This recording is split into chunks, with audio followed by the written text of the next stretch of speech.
ఎప్పుడు గత 5-6 సంవత్సరాల నుంచి కానీ ఎప్పుడూ చెయ్యని ఒక కొత్త విధానం. అంటే ప్రొడ్యూసర్స్ని సంక్రాంతికి రిలీజ్ చేసే ప్రొడ్యూసర్స్ని అందరినీ పిలిచి కొంచెం కోఆపరేట్ చేయమని చెప్పి అందరినీ అడిగిన దాని నుంచి ఆ రోజున పీపుల్స్ మీడియా వివేక్ గారు, విశ్వప్రసాద్ గారు, అలాగే హీరో రవితేజ గారు అందరూ కోఆపరేట్ చేసి ఆ కోఆపరేషన్ నుంచి February 9th అని డేట్ చేశారు. అదంతా అందరికీ తెలిసిన విషయమే.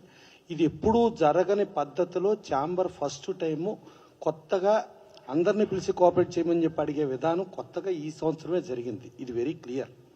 ప్లస్ ఇదేదో ఎవరిని కార్నర్ చేసే విధానం గాను ఇంకోటి కాదు, ఉండే అనవసరంగా కార్నర్ చేస్తున్నాం కానీ జరిగింది. అది అయిపోయిన తర్వాత సరే February 9th ఏదో వాళ్ళకి ప్రామిస్ చేశారు, అదేం చేస్తారు అనేది కూడా మళ్ళీ మీడియాలో వచ్చింది. సరే దానికి కూడా మళ్ళీ మీటింగ్ పెట్టి అందరినీ మళ్ళీ కోఆపరేట్ చేయమని చెప్పానంటే అప్పుడు అనిల్ శంకర్ గారు కానీ రాజేష్ గారు కానీ వాళ్ళు కోఆపరేట్ చేసి ఛాంబర్ నిర్ణయానికి, అంటే ఛాంబర్ నిర్ణయాన్ని కోఆపరేట్ చేయాలి అనే ఒక ఇంటెన్షన్, గుడ్ ఇంటెన్షన్తో వాళ్ళు కోఆపరేట్ చేశారు. అంత ఈజీగా కాదు, కొంచెం లోపల కొంచెం బాధ అనిపించినా కూడా ఛాంబర్ నిర్ణయానికి కట్టుబడి ఉండాలి అని చెప్పి వాళ్ళు కోఆపరేట్ చేయడం జరిగింది. అలాగే ఇంకోటి నవరత్నాలు అని చెప్పి అదొక సినిమా కూడా ప్లాన్ చేశారు 9వ తారీఖు. వాళ్ళకు కూడా చెప్పాం, వాళ్ళు కూడా కోఆపరేట్ చేశారు. సో ఇట్లా ఛాంబర్ పరంగా అందరం ఎవరికి ఇబ్బంది లేకుండా ఉండడానికి ఛాంబర్లు, కౌన్సిళ్ళు అన్నీ కూడా ఒకటిగా సమిష్టిగా పనిచేస్తున్నాయి. నిన్న కూడా సీఎం గారి దగ్గరికి వెళ్ళినప్పుడు కూడా 3 ఆర్గనైజేషన్స్ కలిపి వెళ్ళి ఇండస్ట్రీ అంటే ఇక్కడ supreme body Telugu film chamber of commerce అని చెప్పి క్లియర్గా చెప్తే సీఎం గారు కూడా దాదాపు 1:15 నిమిషాలు అన్ని ప్రాబ్లమ్స్ విని ప్రతి ఈచ్ ప్రాబ్లంకి కన్సర్న్ అఫీషియల్ కూడా అప్పటికప్పుడు ఫోన్ చేసి అప్పటికప్పుడు ఇన్స్ట్రక్షన్ ఇచ్చి, అలాగే పైరసీ మ్యాటర్స్ కూడా సంబంధించి ఇవాళ రాజు గారిని వెళ్ళి పలానా చోటకి వెళ్ళి కలవమని చెప్పి వాళ్ళకు కూడా ఫోన్ చేసి, అంటే ఇంత అద్భుతంగా ఒక అడ్మినిస్ట్రేషన్లో సినిమా ఇండస్ట్రీకి ఎంత కోఆపరేట్ చేసే గవర్నమెంట్గా, కోఆపరేట్ చేసే సీఎంగా రేవంత్ రెడ్డి గారిని చూస్తాం మాత్రం చాలా గొప్ప సినిమా ఇండస్ట్రీకి ఒక వరం, ఒక అదృష్టంగా ఫీల్ అవుతున్నాం నిన్న జరిగిన మీటింగ్ ప్రకారం. సో ఎవరైనా సరే మీ కోఆపరేట్ చేసుకుంటూ ఒకళ్ళకొకళ్ళు ప్రయత్నం చేసుకునే దాంట్లో ఒకళ్ళకి చేశారు లేకపోతే ఇంకోళ్ళకి చేయలేదు అనేది లేకుండా ఇవాళ అందరం చేస్తున్నాం.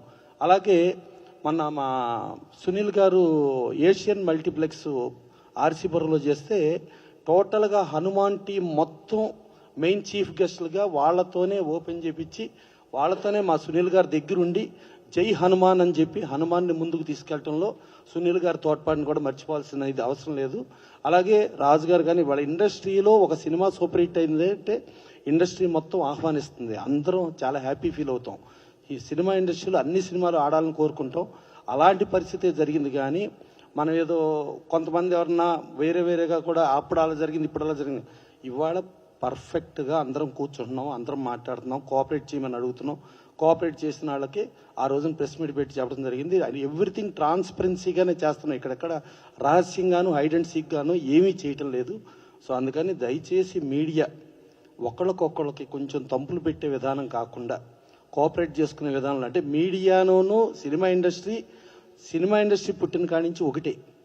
మనకి గతంలో చూసుకుంటే కేఎల్ఎన్ ప్రసాద్ గారు ఆంధ్రజ్యోతి పేపర్ పెట్టారు, అది సినిమా ఇండస్ట్రీ పేపర్గా అయింది. తర్వాత ఆంధ్ర బ్యాంక్ పెట్టారు, అది సినిమా ఇండస్ట్రీ బ్యాంక్గా ఉంది. తర్వాత ఆయన ప్రొడక్షన్ హౌస్గా లక్ష్మీ ఫిలిమ్స్, డిస్ట్రిబ్యూషన్ హౌస్గా లక్ష్మీ ఫిలిమ్స్, శంకరాభరణం లాంటి సినిమాని రిలీజ్ చేసింది లక్ష్మీ ఫిలిమ్స్. దాని నుంచి సాగర సంగమం, స్వాతిముచ్చి ఇన్ని సినిమాలు వచ్చినాయి. అంటే ఇండస్ట్రీ మీడియా ఒకటిగానే ఉంది, భవిష్యత్తులో కూడా ఒకటిగానే ఉందాం. ఏవైనా మీకు చిన్న కన్ఫ్యూజన్స్ ఎక్కడన్నా ఏమన్నా అనిపించినా కూడా మీరు క్లారిటీగా అడిగితే క్లారిటీగా సమాధానం చెప్పడానికి మేము అందరం ఉన్నాం. అందుకని మన మధ్యలో ఎవరికి ఒకళ్ళొకళ్ళు పొరపచ్చాలి కానీ ఒక ప్రొడ్యూసర్ని డిస్టర్బ్ చేసే విధానం లేకుండా ముందుకెళ్దాం. ఇండస్ట్రీలో ఒక మంచి తరుణం ఈసారి అందరినీ కూర్చోబెట్టి కోఆపరేట్ చేయమని అడగటం అనేది ఒక గొప్ప పని చేసాం.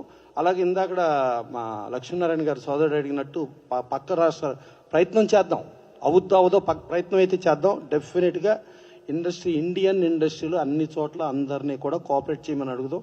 కోఆపరేట్ చేసేవాళ్ళు ఉంటారు, దానికి ముందుకెళ్లే విధానం ఉంటుంది. ఎన్వి ప్రసాద్ గారు చాలా క్రిస్టల్ క్లియర్గా చెప్పారు, నేను వీలైతే 8కి కానీ 10కి కానీ వెళ్ళడానికి కూడా నేను ప్రయత్నం చేస్తాను. మాది పాన్ ఇండియా ఫిల్ము. ప్లస్ మాకు ఈగిల్ థియేటర్ ఎక్కడన్నా పలానా థియేటర్ అవసరం అంటే ఆ పక్క థియేటర్ ఉంటే వేసుకుంటాం, లేదంటే ఆ చోట ఆగిపోతాం, కొద్ది థియేటర్లో వెళ్తాం. మేము ఛాంబర్ కోఆపరేట్ చేస్తామని చెప్పి క్లియర్గా వాళ్ళు ఒక పాన్ ఇండియా ఫిల్మ్ అయినా కూడా ఎన్వి ప్రసాద్ గారు చెప్పారు. సో ఇక్కడ అందరం కూడా చిత్తశుద్ధితో అందరం పర్ఫెక్ట్గానే ఉన్నాం. సో పర్ఫెక్ట్గానే ఉంటామని కూడా ఆశిస్తూ మీరు దయచేసి మమ్మల్ని పర్ఫెక్ట్గా ఉండేటట్టుగా చేయండి అని కూడా రిక్వెస్ట్ చేస్తాను. Thank you.